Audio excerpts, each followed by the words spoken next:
We talked about thinking, getting people to think, using stories, laughter to get people to think, looking at the impact of culture, families, teachers, etc. Just let's move on one step further. And this is where Adam Grant says, let's rethink, let's revisit. So, what are the best practices in the education system that you think we need to revisit? I think most importantly, the first thing, I'm looking at the education blueprint 2013 and 2025. We have only 2 more years to actually, supposed to be to achieve whatever that we have put there. That is actually one document, Haris. It's a blueprint that is With a start and end date. Yes, but Yeah, it is 2015 to 2025. 2025. But actually, it's one of, actually, I was involved in the initial stage. It was one of the best documents that we have, but the delivery has not been done in a The way. execution. In a way that children could benefit from it. So now I would just, to me, that I look at it this way: allow us to make mistakes. We can make mistakes, but we can always say, it is okay for me to make mistake. But if I'm going to learn from the mistake that I make, if we tell the children, it is okay, you leverage on it, and then you actually take the strength of your mistake and your thinking. And teachers should be doing the same thing. But I think most importantly, the Ministry of Education will have to leapfrog in doing things together with the private sectors, with the stakeholders. You cannot embrace education system on your own. You need to have views from you, from Haris, for example, from any one of us, whereby that you get input from them. How do we go about achieving our aspiration? You have two systems, that is students' aspiration and system aspiration. How do we do it the next 2 years? Because it has not been achieved. I can tell you that, not even 80%. I think your scores were supposed to improve, right? Your scores in comparison with our neighbors. Has that improved now? It has improved very little, but I think most importantly, we must look at the education system overall, not just one person. That's why I keep telling you need to have someone that the leader of the education system, whereby they can see from the top, helicopter view, not doing things or micromanaging. So, Dato, you talked about happy schools, and I think Harit said, well, can you let me know? I would like to go, And I remember that I went to New Delhi for just to visit a school, which was a private school. And all I did was primarily did whatever Harit did. And many, many years ago, in one of his comedy skits, he had this very famous little piece, which I remembered. This Bollywood hero will come and fight for 20 minutes. I don't know whether you remember this. And then he will dance for 10 minutes. And at the end of it, the hairstyle will be still intact and the shirt will be without crease. You remember that? Yeah. And wow, the kids, I put in a little bit smattering of Hindi and they just loved it. And towards the end of it, they said, oh, I hope, sir, you won't be going away so soon and be staying with me here. So I spent about a week and I enjoyed it. They enjoyed it. But I think to me, in the connotation is, learning happens when they're very happy. So how do we get to that? How can we revisit? Tan Sri, I'm so glad that you asked me that question.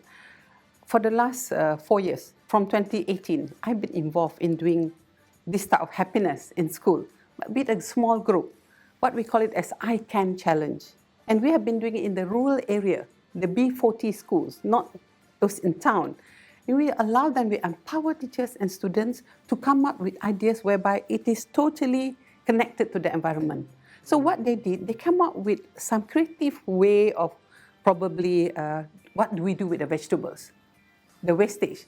And we brought about 60 students to Rome to compete with the rest of them. And we looked for sponsors, and I was there, and the Pope actually did the closing of it, and our students did so well. And these are from where? Kelantan, Terengganu. And now our ambassador, she is in UiTM, becoming a lawyer. The way that she speaks and coming up with her ideas is just amazing. So what we want to do, Tan Sri, what I want to do before I leave this world, so that we can actually spread out this type of thinking. And it has been proven, so that our country can have children that way.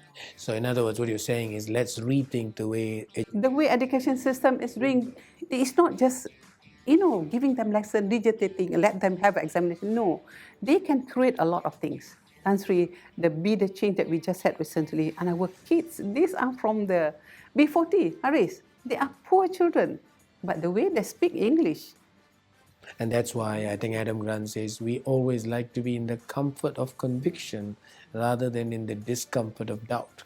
No, the mindset, Tan Sri, the mindset of the leaders within the ministry, they need to change. You can't own the education system on your own. You have to allow other people who have the knowledge to share with you, to work with you. Public-private partnership is one of the best way of doing things. Invite probably Haris to come and do some lectures or what, not even lectures, activities together, interact. So the kids will be very happy. So how do you actually you kind of entertain and you want to make Malaysians laugh? You say all the time. So whenever that happens, do you feel that you are moving the bar higher in terms of getting people to kind of change a little bit, accept comedy in the way it is? The last one I came by, I heard Rizal Van Gazel and yourself. I think Rizal, for a moment, I saw him kind of laid back a little bit, being more careful because of his experiences. But you came across very strong, trying to rethink, asking the audience to rethink what comedy is. So what would your experiences be whenever you have such situations? Okay, so in a nutshell, it's actually quite simple. Especially during the pandemic, I moved into my own small talk show, What's Going On in Malaysia, and I spoke to a lot of politicians and people of note. And it gained a strong following, and I've met a lot of people in the streets who've told me they've enjoyed, because I've been able to consciously use my personality and my skills to bring comedy whilst talking about potentially, inverted commas, serious topics. And why that works and why people listen is because that is actually the secret of comedy. Comedy is actually a release. We go through life with many stresses, and job, money, finance, children, whatnot, and these are all weights. Comedy is actually used when you laugh. What you're actually doing is you're releasing endorphins, and that helps with handling the seriousness of life, which is why comedy is desperately important throughout the ages, all the way back down to probably the caveman times, because it is not just to laugh. There is a purpose for laughter. There is a purpose. So if you've been watching my comedy long enough, you will realize that I will make inverted commas jokes about immigration or the government or whatnot, and you go, yeah, I guess. Now, if you set it straight, this is the problem with immigration, then you'll be turned to a heated debate or an argument, why you say that, who is. But when you put it in comedy, people laugh and go. The best part about comedy is when people laughing. The reason people laugh is because they go, I recognize that. Yeah. Yes. Oh yeah, I see what he's doing there. Yeah, it also happened to me. Like, yeah. But you may actually be upset in a real moment of it actually happening. But when it's told in comedy, you'll laugh. I'll just end up with a very quick description of why that is. What is the oldest classic joke in the world? Black and white films, man walks along, slips on a banana, don't fall. We laugh. It traditionally is, ha ha ha, the prank fall. But if you take away the context, it is a person slipping, falling, potentially hurting themselves, potentially disabling themselves. So the actual action is a serious matter. We deal with it with laughter, and that is comedy. So when people say, well, why you make jokes to bring down people? No, it's not bringing down. I'm dealing with it. I'm rethinking. I'm having you to go, you know what? Yeah, we're not. That's what we do. And I mean, sorry, I'm going on too long here. Very quick example. I have a joke about Malaysian immigration. It's an old joke. I uploaded it, comparing Malaysian immigration to Singapore immigration. Singapore immigration has 24 counters open, 24 counters, and all the counters are open. Malaysian immigration has 24 counters, 2 counters open. Ha ha ha! But I put it in the sense that Singapore is so unfriendly, they don't want us to hang around and look at the airport. They want you to get out of the airport. Malaysia were friendly. Come look at the airport, line up. I posted it up. Everybody laughs. It's yeah, everybody goes, yeah. The chief of immigration reposted with a comment saying that's a little bit unfair, or Now, when he did that, then everybody jumps on it. 50% were people were like, yeah, Harid, how can you talk bad about Malaysian immigration? 50% were going, no, it's true. I waited 2 hours, uploading videos of waiting in line and all, and a discussion started. But one friend pointed out to me, he said, Harid, you go to immigration now, all the counters are open. Not saying that There I you caused go. it, Yeah, but but I it's- caused enough laughter and discussion such that someone went on, guys, can we do something about this? they are rethinking They're the rethinking. current That's practice. But if I went out and said, what's wrong with Malaysian immigration? It would It's not result interesting in a because one of the change. concepts, very powerful concepts he talks about in the book, is rethinking about conflicts. He says people always look at it and they say when there's a conflict, it's about something. Barack Obama calls it a contest of ideas. I want to raise the minimum wages, and the other Republican says reduce it. And in Malaysia, we say we want more foreign workers, less foreign workers, whatever. It's a contest of ideas. It's always about an idea or a task. But unfortunately, the conflict degenerates into a relationship conflict. So task conflict versus relationship conflict. So how do you make sure you deal with the conflict without that becoming a relationship conflict? So one thing I think we just heard from Harith is, can you not take it too serious? Just take it very objectively. But how do we take it very objectively? And how do we teach our children to take it objectively? So how can we rethink conflicts in the Malaysian culture? I think reflection is one of the most important. To reflect, that is one. And at the same time as well, if we were to admit certain things that we are not correct, you say probably I have some way of looking at things. This is my way of thinking. But in my heart, probably I would ask, this may not be totally correct, because there could be some flaws to my thinking, my way of thinking. But do I take it positively in the sense that probably if I admit this may not be totally correct, that I would be able to learn from someone else. You will be able to learn from another person, which is very important. And also, as you said just now, Tansi, most of the time, if you become a preacher, you are busy about wanting to defend your idea. Very busy about wanting to defend your idea. And if you are a judge or whatever it is they say, that you are busy about rationalizing, this is the correct thinking. I think we are too engrossed about wanting to say, I'm always correct. We don't respect other people's views. I think, for example, just like what happened when the new government took over, in the social media, a few of them, because I make one comment. Actually, I did just to say, great that now we have a new government. I think all of us should support. Don't have some back thinking, because this is our country. So a few of them attacked me in the sense that, no, this is not the right government. So I said, why can't we actually just sit down for a while? Will this help us if we are not supporting certain ideas or we're not criticizing certain ideas? So, Tan Sri, I would say like this, when we are in an argument, we do have a lot of arguments. I argue a lot even with my husband. At the end of it, my husband will say, your mom will still be correct at the end of it because she was a teacher. She would come out. I said, not necessarily, because I might feel inside my heart that these things are not correct. So I would apologize. It's okay. It's okay for me to be, to have everything that I want.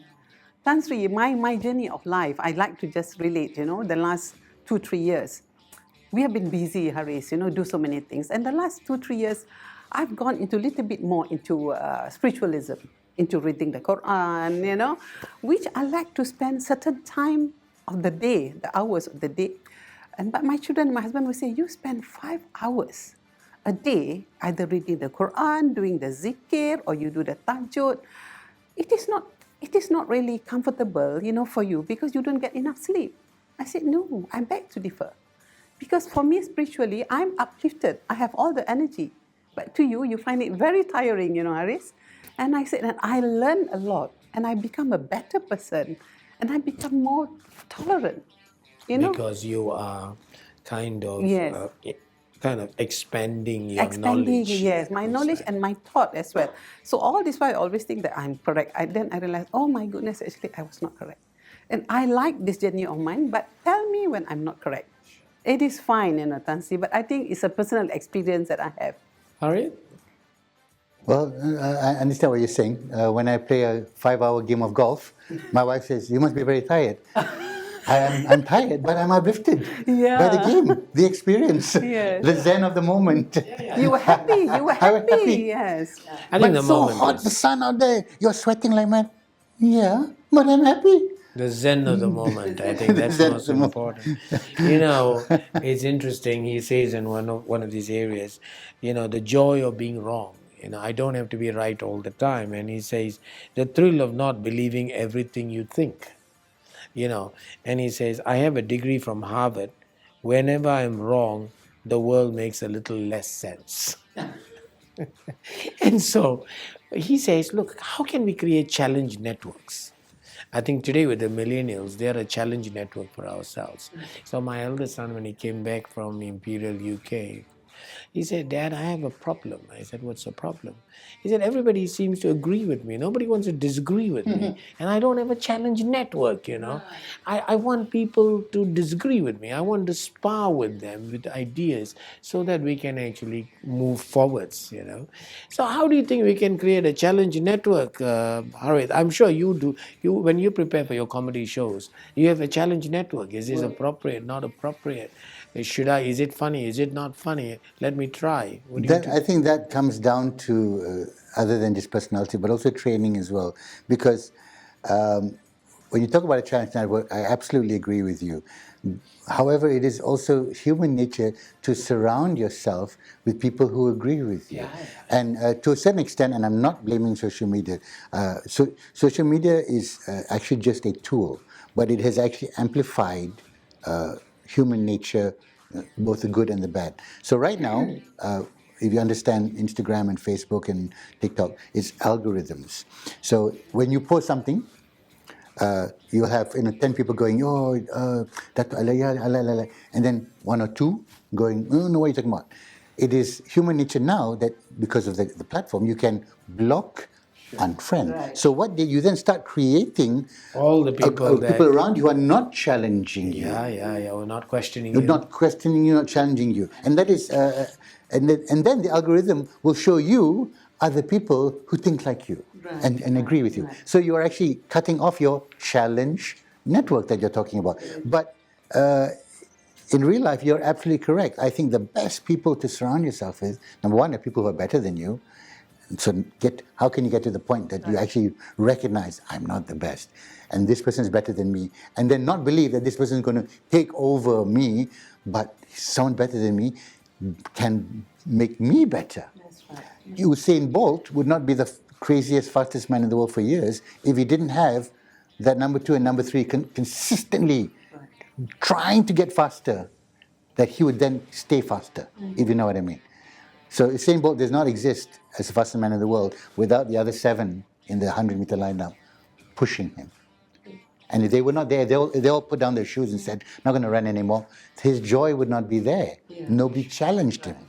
By human nature, we get into a comfort zone where, and I think a lot of I'm going to just throw this out there, a lot of our politicians get to a certain point where they surround themselves with, and I know this to be a fact, with yes people. And the moment you say, no, I don't think what you're doing is right, you get sidelined, pushed aside, whereas you may have brought to the game something for them to rethink how we're running this policy, how we're running this party, etc., etc., etc. And at a certain point, and it has been proven that it will eventually crumble, because when you do drop, you're in total shock that, how come we lost? You lost because you surrounded yourself with 20 people who are telling you constantly every day, you're going to win, you're going to win. And the person who said, if you keep doing this, you're going to lose, got sidelined. You cut off your challenge network.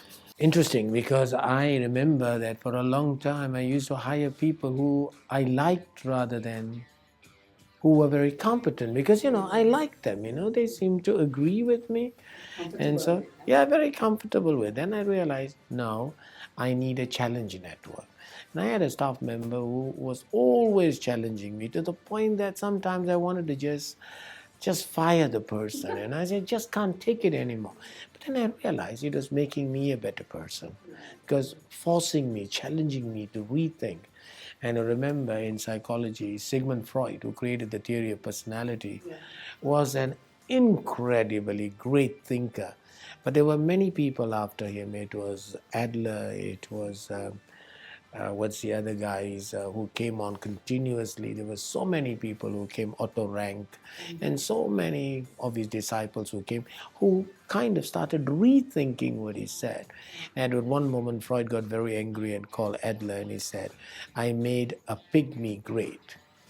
And Adler responded and said, "Yes, true, but a pygmy perched on the shoulders of his master can see further." So it's rethinking. So wonderful, Harit. Such a pleasure having you on the podcast. And Dato, thank you so much. We went through thinking, but from thinking, we went on to rethinking. And let's hope that we all create challenge networks in our lives so that we make this world a better place than the one that we came into. Thank you. Vaya terima kasih. Thank you. Thank you.